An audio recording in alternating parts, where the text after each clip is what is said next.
So, folks, we want to get the evening started with the program for the awards and everything. The way it's going to work is I'm going to introduce each award winner, and then Dr. Nave will present the award to them. And as you may recall, for those of you who were here last year, there were some problems with regard to the speeches, the acceptance speeches. So we had to come up with a plan, and this year there are no speeches from the awardees. Yeah, exactly. We came up with a plan to tell them that. We also have some contingencies in place.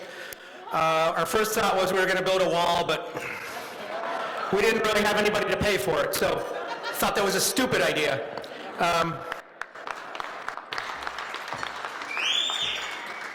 So if we see anybody coming up, we'll use this first, okay?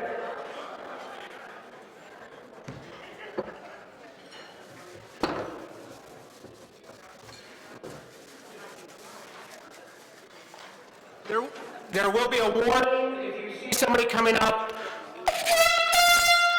okay? And then, you know, if all else fails and they actually make it up onto the dais,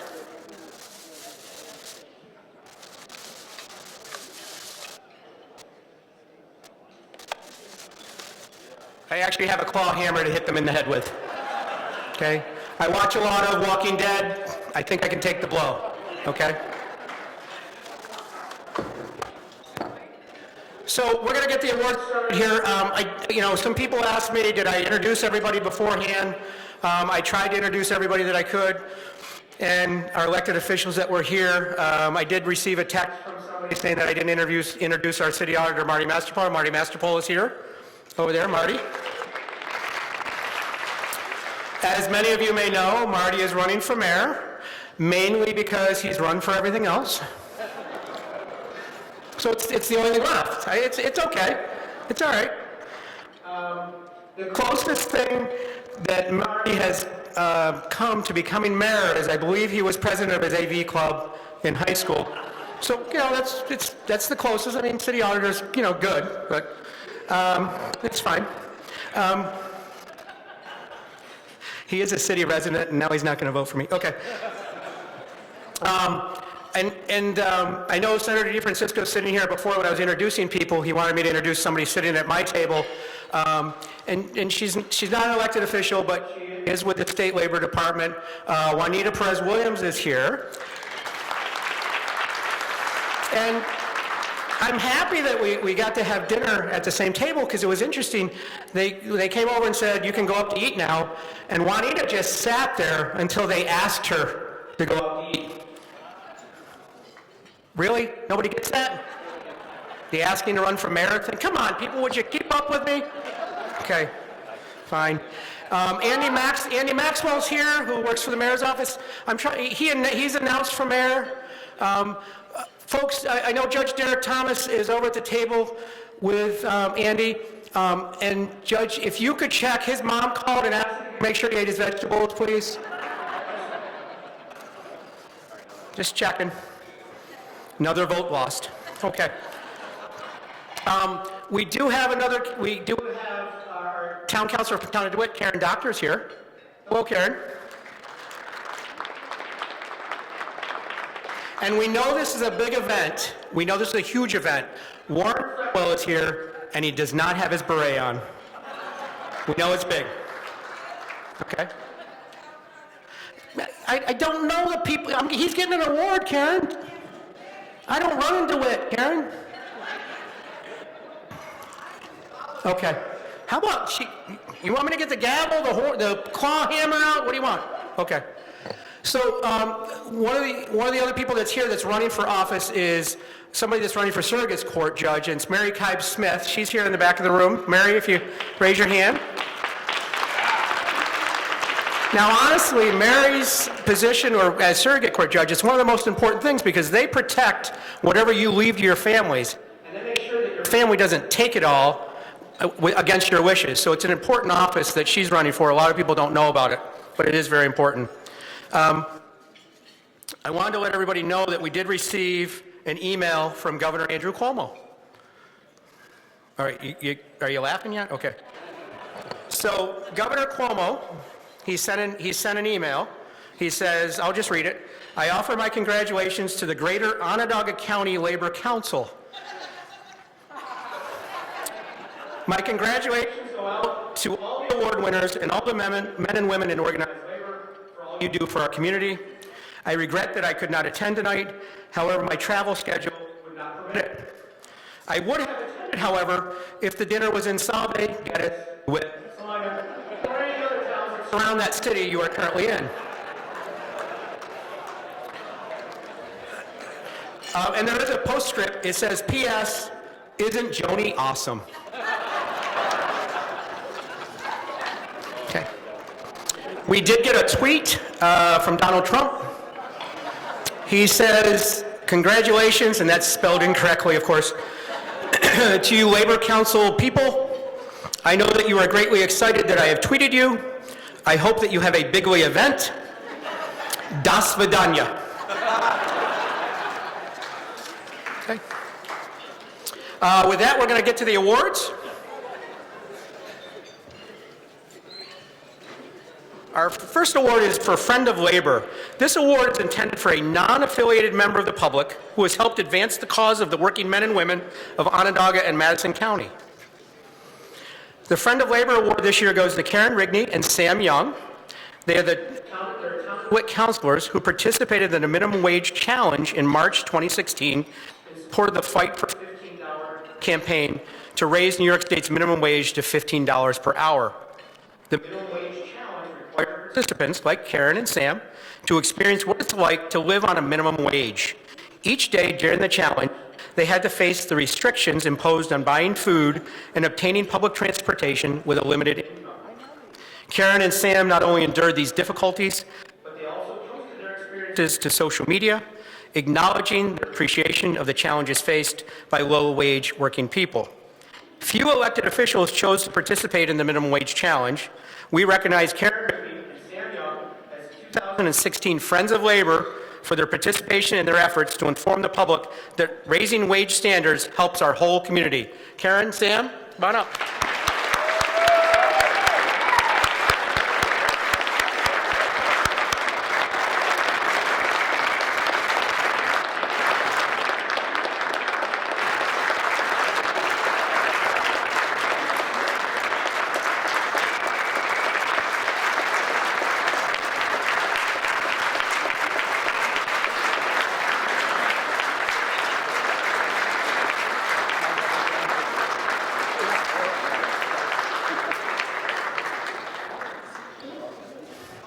We also have certificates of appreciation from Congressman John Katko for each of them.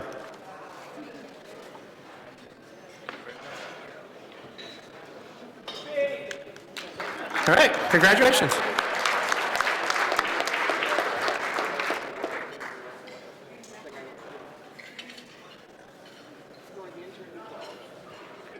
Our next award is the Struggle of the Year.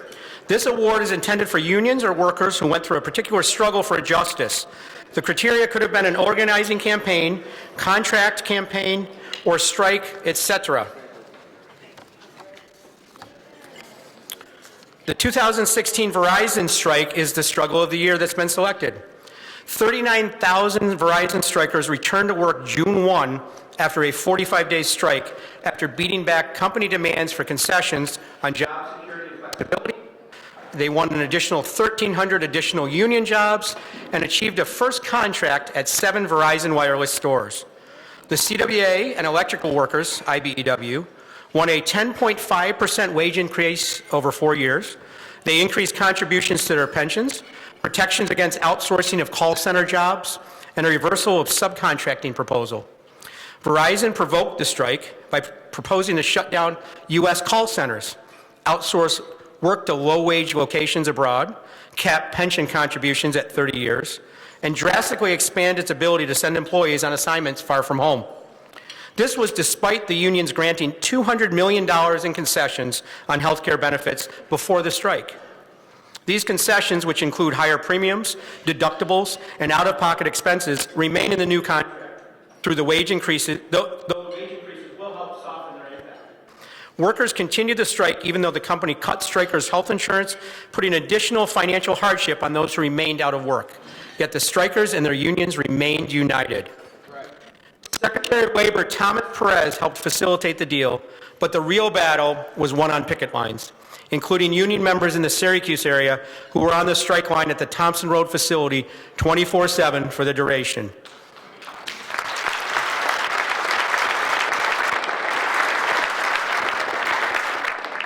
Picket lines were formed outside wireless stores, and workers hounded scabs and company executives wherever they went. The strike demonstrated that union workers that stand together can still wield real power. For their efforts, we commend the CWA and IBEW and recognize their Struggle of the Year with this award.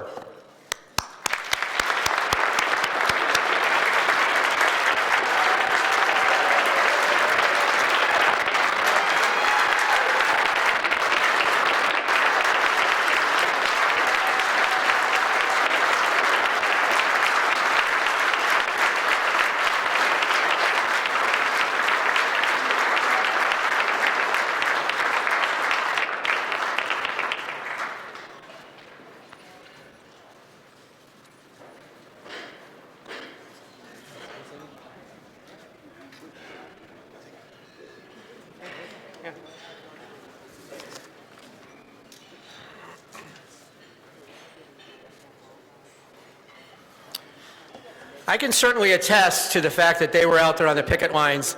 There's a gym that I go to that's out off of Thompson Road, and as you can see, I haven't been there since the strike was over, but I would see them at 4 o'clock, 4:30 in the morning when I was on the way, and I would honk the horn at them, and they were there 24/7, as they said. The activists of the year. Now, the activists of the year, these are the criteria. Must have attended rallies or other labor federation events, must have supported a union struggle other than their own union struggle. They must have supported their own local union struggle. The activist of the year is Nikki Tonas of the Communication Workers of America, 1123, for her tireless support of her union during the 2016 Verizon strike. Nikki began her career with Verizon in 1997, where she became a CWA Local 1123 union steward in 1999, chief steward in 2006, and executive vice president in 2013.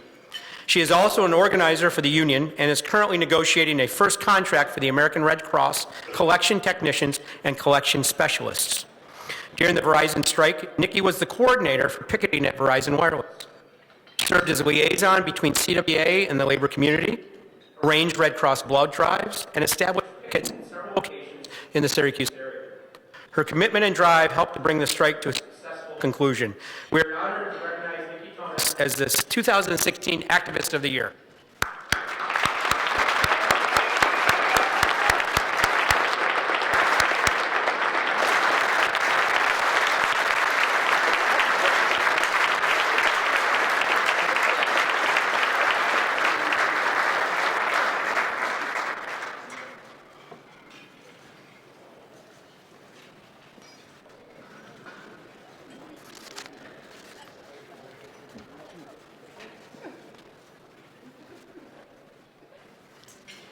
Now we have the Unsung Hero Award.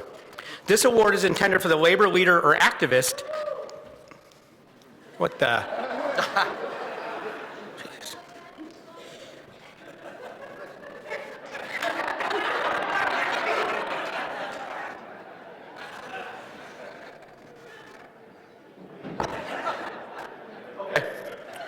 This award is intended for the labor leader or activist that has done a specific service or action where they have not received the right amount of attention from the labor, community, or press.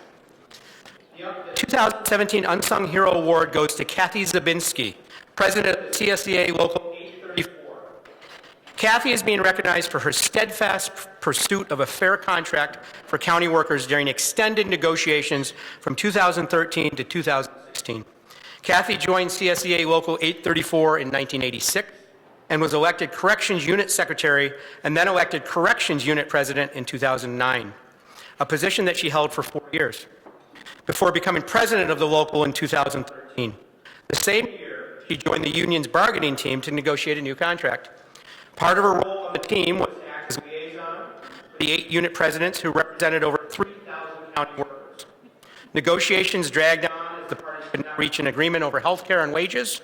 For the first time, the county brought in an outside law firm to assist, but no settlement could be reached, with the membership rejecting 3 contract proposals, the last of which was introduced just after the county legislature voted itself a significant raise. The county attempted to impose a 3-year contract, but the union filed an improper labor practice, citing violations of the Taylor Law. The parties were able to reach a settlement without going to a hearing that provided a favorable financial result for county workers. Kathy played an instrumental role on the union's bargaining team that helped secure a favorable contract. But she wants everyone to know that this was a team effort, that the final result would not have been possible without contributions from all the union negotiators. Nevertheless, Kathy's leadership should be recognized, and that's why we're acknowledging her with the 2017 Unsung Hero Award. Kathy?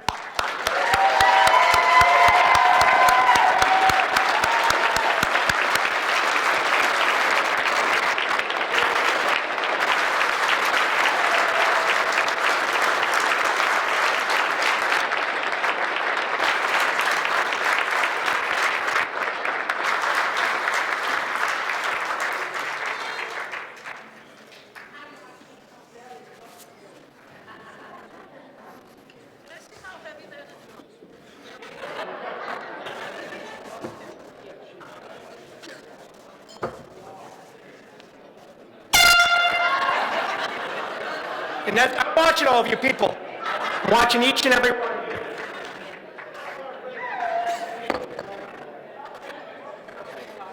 Marty Mastropole will tell you, everybody comes through city court sooner or later.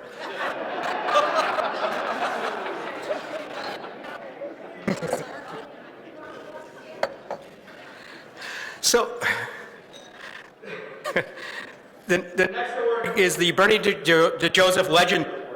This award is intended for the retiree that has exemplified service to the labor movement, either in their current activities or by their actions in the past. This award goes to the retiree who has provided exemplary service to the labor movement. In 2007, the award goes to Rick Simone. Rick started his career with Carrier Corporation in 1975 and became a member of the Sheet Metal Workers Local 527. 4 years later, he was chairman of the Local 527 Pension and Insurance Committee, a position he held for 19 years. In 1982, Rick was elected chief shop steward. In 1993, he was elected president and business agent for Local 527. In 2001, he was chosen to be Local 527's business manager. When Local 527 merged with Local 58 in 2004, Rick became a new business agent, a position he held until his retirement in 2012. Rick held additional positions. He served on the executive board of the New York State Council of Sheet Metal Workers and was financial secretary of the Air Conditioning Workers Council. He was vice president of the Production and Sign Workers Council, recording secretary for the Central New York Workforce Development Committee, and a certified instructor in green construction and sustainability. Rick also served on the United Way of Central New York's board of directors for 6 years and was a lacrosse coach for the North Syracuse School District for many years. Even after retiring, Rick still attends union meetings, takes calls from union stewards on contract issues, assists with negotiations, and is always ready to walk a picket line. Rick continues to be a dependable and reliable source, someone whose commitment to his union and the labor movement is an exceptional example, one that at minimum deserves our recognition as the recipient of the 2017 Bernie DeJoseph Legend Award. Rick?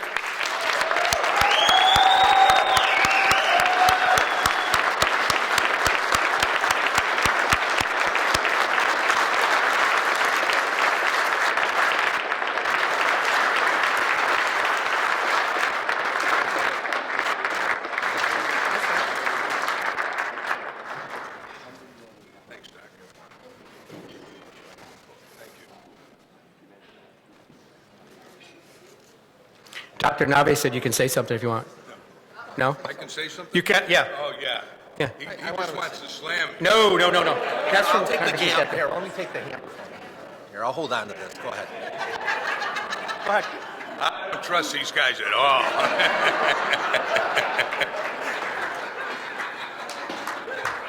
Is this okay? If I hold this on? This is fine. If you live in the city, vote for Jim. Tom, take note. I just want to thank the Greater Syracuse Labor Council. This is really quite an honor. I happen to know Bernie from a long, long time ago, and I was really humbled to hear I was nominated, and I appreciate this. I want to thank the council, the members of my local that are here to support me, my kids that flew in from all over the country or drove in to come, my brothers, my sister-in-laws, my brother-in-law that are all here, my sister, who I almost forgot. Most of all, I want to thank my wife, who put up with me for the 30-plus years that I did union work. Thank you very much.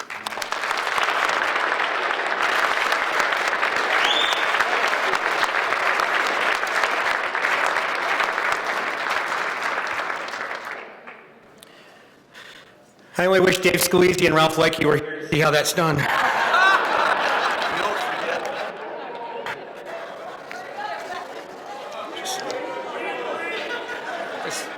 Just saying. Ralph Leakey's speech last year reminded me of Tommy Boy at the end of Tommy Boy. He was talking about people. Anyway. So we have the final award is the Charlie Bignacki Community Service Award. This award goes to somebody who must have shown dedication to voluntary service in community organizations over a period of time, must show leadership and a commitment in making our community stronger, should be creative in initiating, expanding, or changing services to meet unmet needs throughout our community. They should have an impact of leadership that stimulated others to volunteer and serve our community. This year's 2017 Charlie Bignacki Community Award goes to Julie Searle. She currently works at Packaging Corporation of America in Liverpool, New York, and is a member of USW Local 955. She worked at Crucible for 21 years and was the local Union 1277 Financial Secretary and Grievance Committee member. Chair of the CNY Women of Steel Committee, helped to organize many Women of Steel fundraisers over the past few years. She reached out to the women's shelter at the YWCA to see what they needed. They told her clothing appropriate for job interviews, so she brought the idea to the WOS committee, and the Dress for Success clothing drive was organized. She heard through a family friend that there were babies in need in Fulton, so she helped organize a diaper drive. She participated with WOS, SOAR, SOAR, and NextGen in the meatball cook-off for the United Way. She organized the Helping Hounds fundraiser for a local animal shelter and delivered a truckload of supplies for them. She helped collect and deliver backpacks and school supplies for union brothers and sisters on strike. She helped organize Operation Bundle Up and collected and delivered pickup truck loads of coats and warm weather gear for veterans. She is always one of the first people to volunteer to support our union brothers and sisters and worthy causes in the community. The 2017 Charlie Bignacki Community Service Award goes to Julie Searle.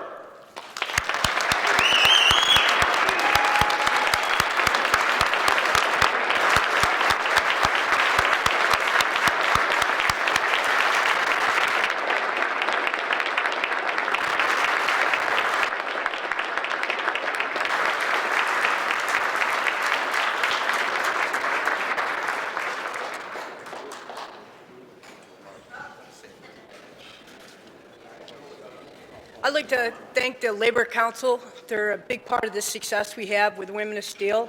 I'd also like to thank the steel workers for entrusting me to be able to go out there and represent them and all the things we do for the donation drives. And I'd also like to thank my wife, who is right there beside me when I do all this stuff. It's important that family is part of the union. And it's nice to be able to do things and have your family with you. Thank you very much.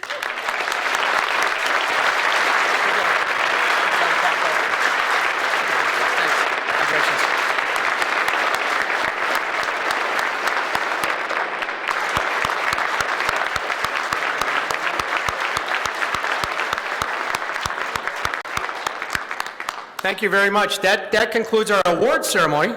And thought it was great how Julie recognized her wife. I should probably recognize my wife, who's not here, Julie Cecil. Somebody asked me earlier, I think it was Peggy Chase, she says, oh, she can't come to this because it's political. I said, no, it's not political. This is not a political event. She could attend. She's got this weird phobia, and Peggy said, is it large crowds? I said, no. She said, is it open spaces because it's a big room? And I said, no. And she said, well, what's her phobia? I said, me in front of a microphone in front of 200 people.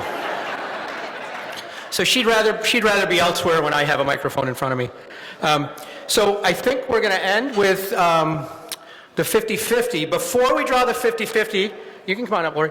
I just want to let everybody know that our mayor is not here tonight, and as we all know, she is term limited out, and she can't run for re-election. She'll be done at the end of 2017, and I couldn't be here tonight, but she did want to thank labor, and so there are parting gifts for you from her.